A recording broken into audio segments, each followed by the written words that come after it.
बहुत सालों से चला आ रहा है, वो उनके अंदर का भड़ास था, खासकर युवा पीढ़ी का। क्योंकि पिछले 6 सालों से, जब से यूनियन टेरिटरी बनी है, उनको बेरोजगार रखा गया है।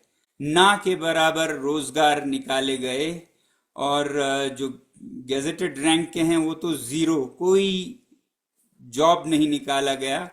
उन्हें हर बार बलि चढ़ाया गया कि वो कहीं इलेक्शन के टाइम पे कुछ ना कर बैठें, इसलिए इंटरव्यूज नहीं किए, ताकि वो हमेशा प्रत्याशी बनकर चुप रहें कि उनका नाम, उनका चेहरा कहीं दिख ना जाए और उनके जॉब्स पर असर न पड़ जाए। ऐसा एक तंत्र चलाया था जिसमें 50,000 लोगों ने नौकरियों, 500 नौकरियों के लिए 50,000 लोगों ने नाम भरे थे, मगर उनका रिजल्ट या टेस्ट नहीं करा रहे थे, ताकि वो 50,000 खामोश इंतजार करते रहें, डर डर के कि मेरे नौकरी पर फर्क ना पड़ जाए।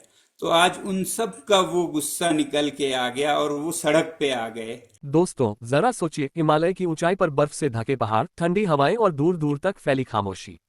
यह इलाका हमेशा अपनी शांति और सुंदरता के लिए जाना जाता है। लेकिन आज उसी लद्दाख से ऐसी खबरें आ रही हैं जो पूरे देश को झकझोर रही हैं। सड़कों पर लोग नाराज हैं, प्रदर्शन हो रहे हैं और हिंसा की घटनाएं सामने आ रही हैं। सवाल उठता है कि आखिर लद्दाख में अचानक ऐसा माहौल क्यों बना? लोग छठी अनुसूची की मांग इतनी जोर शोर से क्यों कर रहे हैं? और सरकार इस मांग को मानने से पीछे क्यों हट रही है? लद्दाख के लोगों का कहना है कि जब से 2019 में इस क्षेत्र का विशेष दर्जा खत्म हुआ है, तब से उनकी पहचान, उनकी जमीन और उनका भविष्य खतरे में पड़ गया है। पहले वे जम्मू कश्मीर का हिस्सा थे और वहां उन्हें संवैधानिक सुरक्षा मिलती थी। लेकिन अब उनका डर है कि बाहर से बड़े कारोबारी आकर उनकी जमीनें खरीद लेंगे, यहां खनन करेंगे और धीरे धीरे स्थानीय संस्कृति और पर्यावरण को नुकसान पहुंचेगा।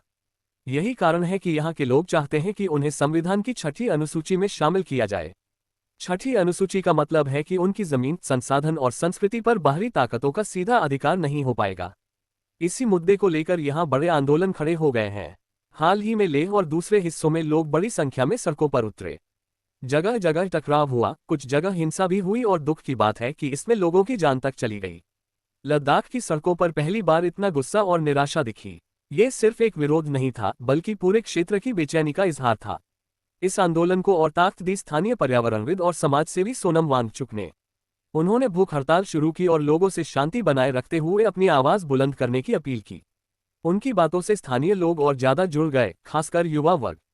युवाओं को डर है कि अगर अभी आवाज नहीं उठाई गई तो आने वाले समय में उनकी जमीन और उनके भविष्य पर किसी और का कब्जा हो जाएगा।